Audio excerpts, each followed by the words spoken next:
Hello guys, I'm back. Nagluto na naman tayo ng palaka guys. Pero sa puntong ito, sarsyado naman yung napagtripan natin na lutuin. Puro na lang kasi adobo sa gata. Kaya sarsyado na naman ang ating pinili. Yan na guys, nating pakuluan yan sa luya at saka sa asin. Lagyan lang natin ng asin guys para may lasa na yung ating karne. Habang kumukulo. At yan na guys, tingnan nyo lang kung paano ko yan ginawa guys.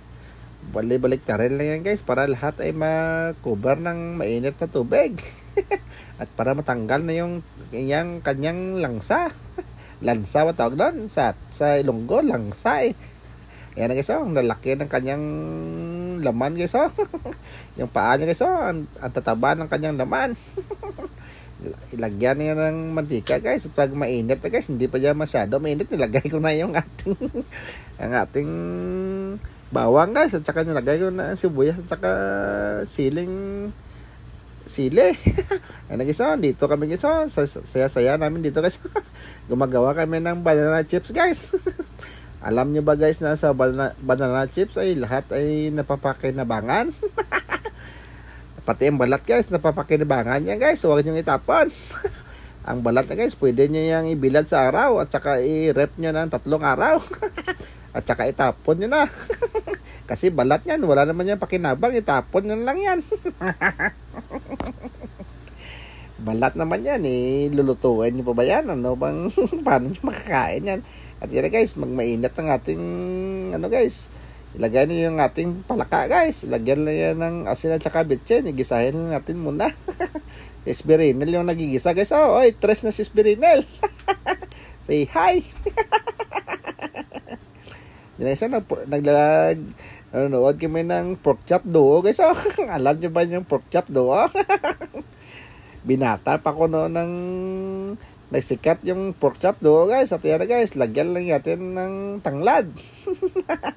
At siyempre lagyan natin ng pampakulay yung ating food color guys.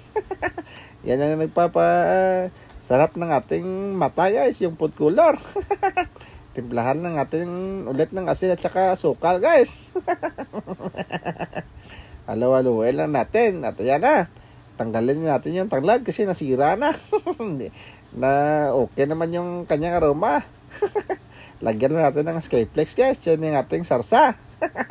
Pampalapot yan. At saka yung ating Mang Tomas. At siyempre lagyan din natin ng suka na maldito guys. Yung malditong suka talagang napakanghang. Lagyan lang yan ng kaunting asukal kasi pag tikim ko kulang naman asukal ng konti. At yan na guys, malapit na yung maluto. Intayin na lang natin kung lumapot na yung kanyang sabaw. At yan na guys, lumapot na nga. Isi-serve na natin yan. At kung umabot ka sa puntong ito, siguro nasiyahan ka sa panonood. Paki-share naman at paki-comment kung nasaang lugar ka. Para malaman ko kung taga saan ka guys. At yan na guys, kumakain na kami ito. Masyadong gutom na. Mga alas 3 na nga hapon to kami kumakain. Hindi pa pala ako kumain dyan dahil busog pa ako. Kakagaling ko na sa bahay kumain. At yan na guys, maraming salamat sa panonood. Hanggang dito na lang yung video ito. Maraming salamat. Paalam. Bye-bye.